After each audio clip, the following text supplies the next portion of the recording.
Do you ever worry that your homebrew world seems to be hanging in there by a thread? That at any moment it could fall into the hands of some unknowable evil at the edges of reality? You're right to worry, for today we'll be covering just 4 of the many monsters that could overrun your precious creation. Welcome to Critically Misused, a show where we look at misunderstood aspects of D&D. On this episode, we'll be covering monsters that can spread uncontrollably without immediate intervention, as well as the apocalypses they cause. Zombies. If you've come to D&D from video games, you're probably disappointed at how weak they are in comparison to, say, the zombies from Resident Evil. They're slow-moving, relatively weak creatures, whose one gimmick of reproducing via bite has been taken away in favor of game balance. Zombies in D&D serve 2 purposes: early game cannon fodder and minions for necromancers. Spare bodies, meat shields, call them what you like, they're still not much of a threat.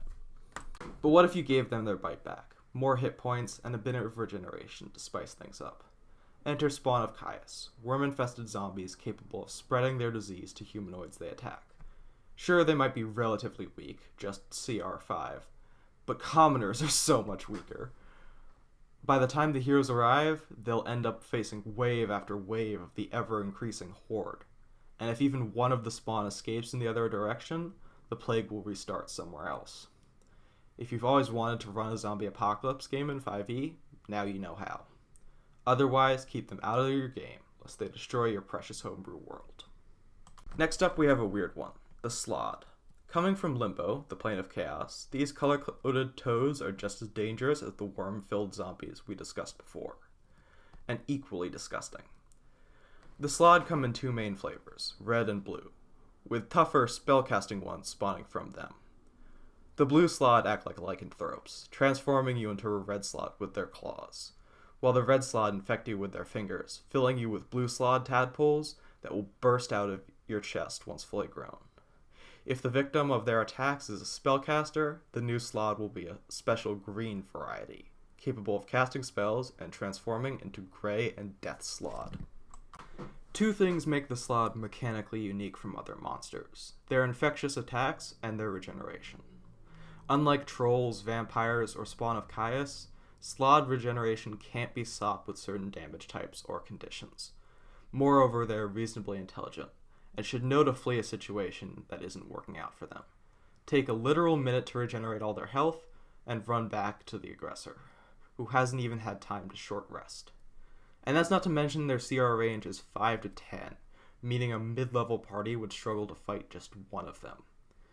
Though plagues of zombie toads sounds cool as heck, I would recommend against letting them out of their plane, as the transformation into Red Slod is an unfitting end and can only be stopped by a wish spell. Let's take a break from zombie apocalypses and discuss D&D's Grey Goose scenario, the Clockwork Horrors. There is a good chance you missed these guys, for they only came to 5th edition in the D&D Beyond exclusive Monstrous Compendium Volume 1, and were quickly overshadowed by the official release of Spelljammer. Nevertheless, these robots from space are compelling villains, for they seek to wipe out all planetary life and grind their worlds to sand.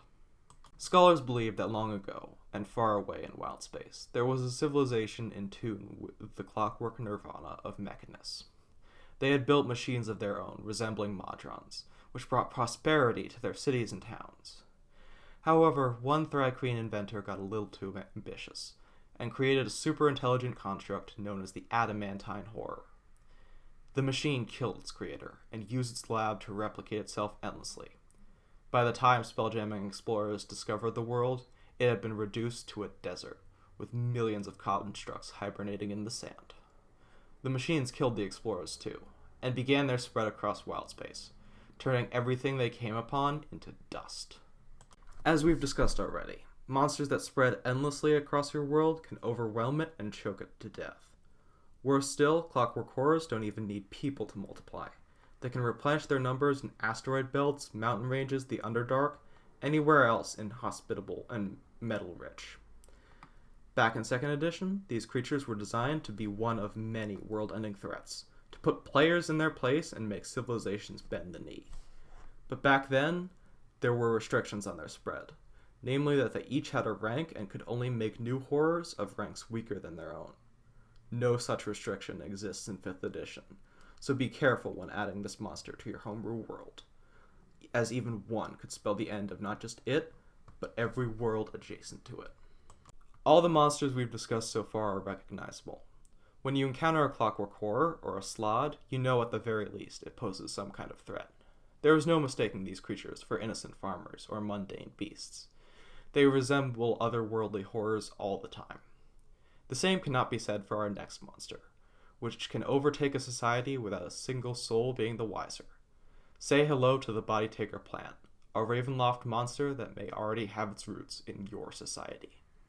Body Taker plants spread by capturing humanoids, dissolving them, and completely remaking them into willing servants of the plants.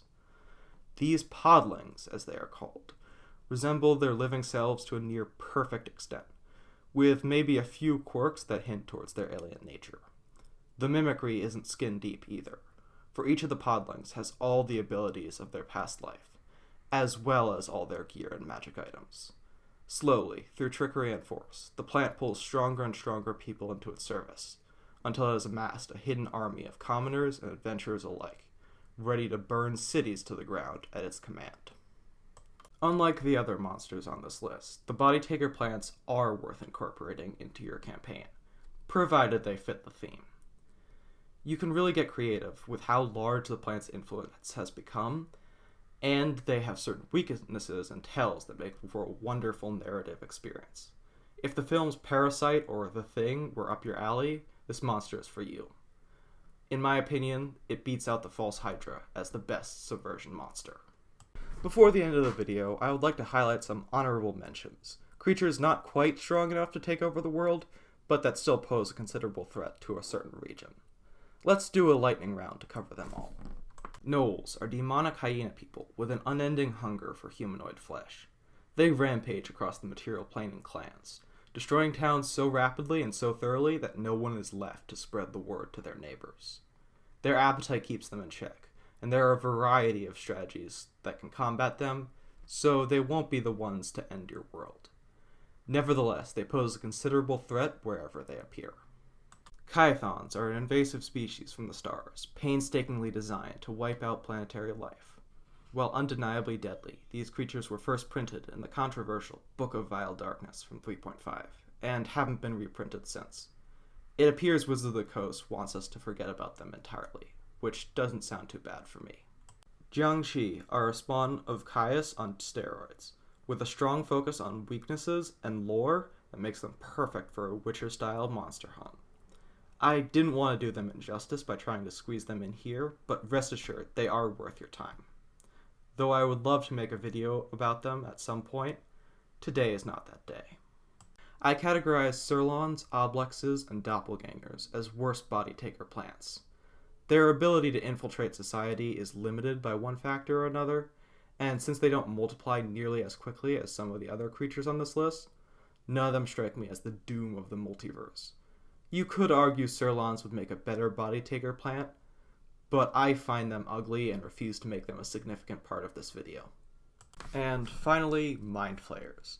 I wanted so badly to fit them in, since they fit the theme and are incredibly famous and cool, but there's so much to cover with them, they deserve a video entirely to themselves. I may get to making that video. But for now, I'd recommend Runesmith's videos on them, which will be linked in the comments below. That was a long one, so thanks for making it to the end. Apocalypse narratives can no doubt be compelling, but it's best not to create them by accident. If you've made it this far, consider dropping a like and subscribing, and perhaps suggest a monster you'd like to see me cover in the comments. Safe travels, until we meet again.